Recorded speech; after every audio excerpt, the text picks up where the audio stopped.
Good morning, Trump's family. Thank you for always watching and subscribing to the channel. Alright, without further ado, let's get into the news. And Kari Lake is amazing.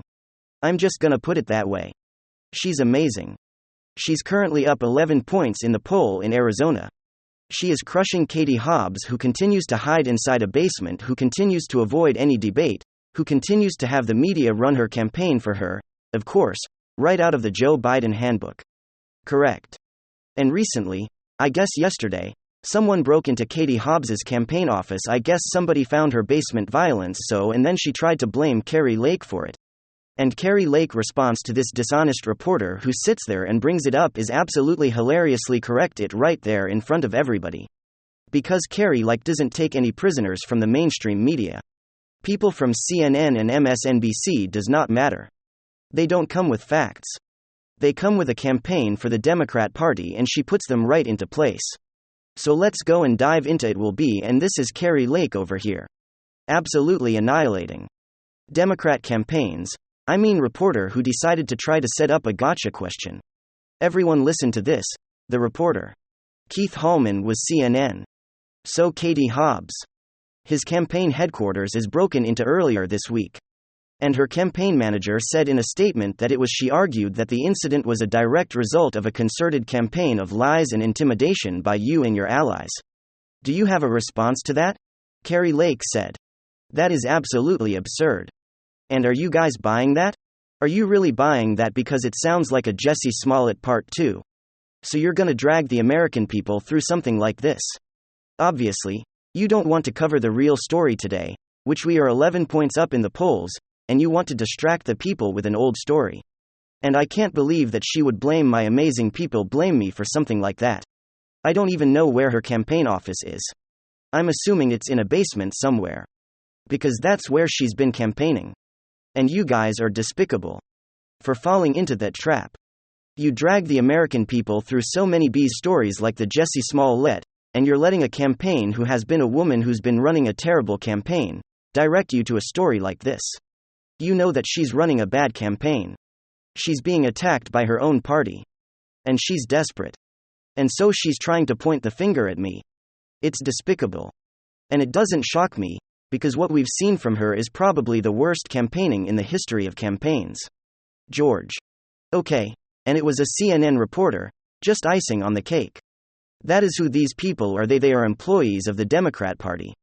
They're employees of them to protect them, to keep them safe, and to get them re-elected. Of course, they will never ask difficult questions to these Democrat candidates, because they know they would fall under the pressure. So they tried to focus their attacks on Republicans. And Kari Lake is one of those fighting Republicans who should be modeled after for other politicians, people like DeSantis, Kari Lake, Donald Trump. Those are the ones you want to emulate when you are dealing with the Democrat Party and a dishonest media. And this is some big news.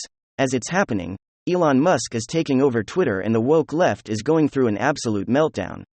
We're gonna sample that collective tempered tantrum.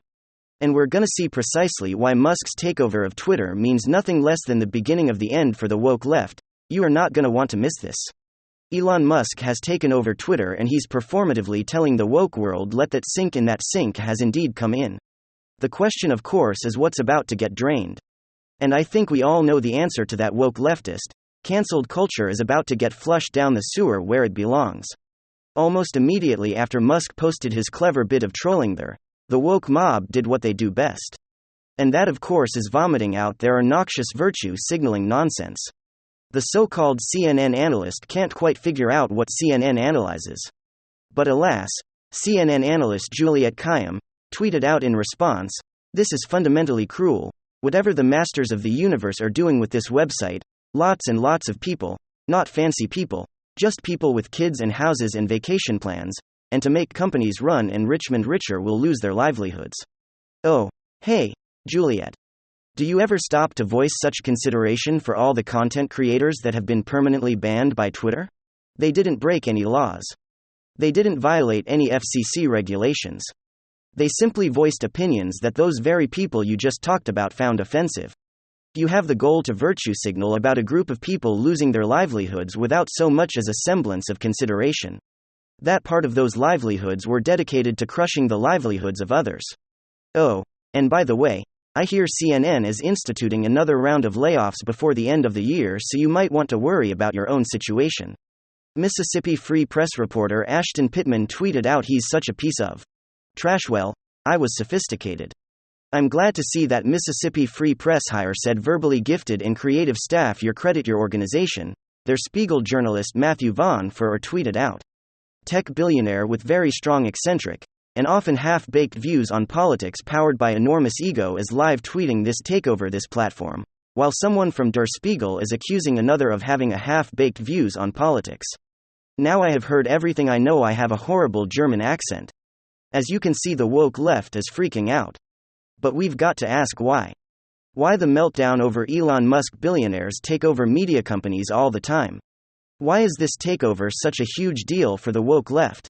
Tucker Carlson Net Revolver News correspondent Darren Beatty to discuss what they both believe to be the radical civilizational importance of this acquisition. Both agree that we simply cannot overstate the civilizational significance of Musk's takeover of Twitter and what a radical blow it is to the globalist powers that be. Why is a bigger story than your average billionaire buying your average media outlet? Well, Elon Musk has the potential to be a great man of history. And he has stepped outside of his designated role as glorified IT support for the regime. And he stepped into a very dangerous high-stakes arena for a cause of civilizational importance. The question of whether we have free speech on what he calls a global public square is indeed of civilizational importance. And it's an existential threat to the crooks that control our regime. And in fact, it's such a threat that I predict if he goes through with this and it does implement free speech on Twitter, Elon Musk and Twitter will be designated, in effect, the number one national security threat to the crooks in control of our regime. So Twitter is more than just a venue for people to spout off about politics. Twitter is used by foreign governments by our own government. Yes. In the information wars, is that correct? Absolutely. There's been a lot of talk about bots, and bots aren't just automated things promoting the latest cryptocurrency scam, or even bots have foreign intelligence agencies.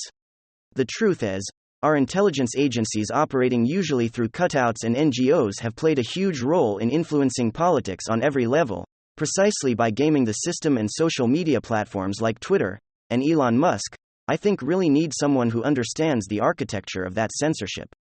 There's an example, probably the greatest national security leaks in Snowden, of how this censorship regime works. We talk about it on a recent piece of Revolver News that's available now. It's called the Integrity Initiative. But the social media apps are replete with these types of operations. That one woman who attacked Elon Musk for threatening to restore free speech on Twitter was involved in an app in an operation setting up fake Russian accounts so she could blame an American politician for enjoying support by the Russians. And so you really need to understand how deep this goes and how dark this is. Now, the woman he's referring to there is none other than Nina Janko. It's the Biden-appointed head of the infamous and short-lived Disinformation Board, what many affectionately referred to as nothing less than a Ministry of Truth.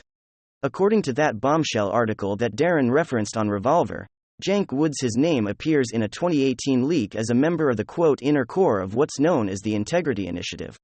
According to this report by Revolver, hackers accessed a huge swath of internal documents from the Integrity Initiative that detailed how they deliberately created what they called clusters of academics, former politicians, pundits, military experts, intelligence experts in the light, who would be tasked with basically smearing conservative right-wing politicians and activists as propagators of Russian disinformation. Now, this is precisely the kind of apparatus that kicked into high gear when the Hunter Biden laptop scandal originally broke out. You, of course, remember that shameful moment in our nation's history, when a bunch of so-called intelligence experts all rallied around Sleepy Joe, dismissing the laptop story is nothing more than Russian disinformation. This is precisely what the Integrity Initiative was set up to do. It protects the regime by smearing and mismatching enemies of the regime as enemies to democracy itself. Sound familiar? And to bring this all full circle, Beatty's point there is that the regime uses social media as part of these information wars. And the key here is that it depends again. That's the key in order for this disinformation campaign on behalf of the globalist regime to work. These groups, like Integrity Initiative, depend on, they require the compliance of the social media platforms.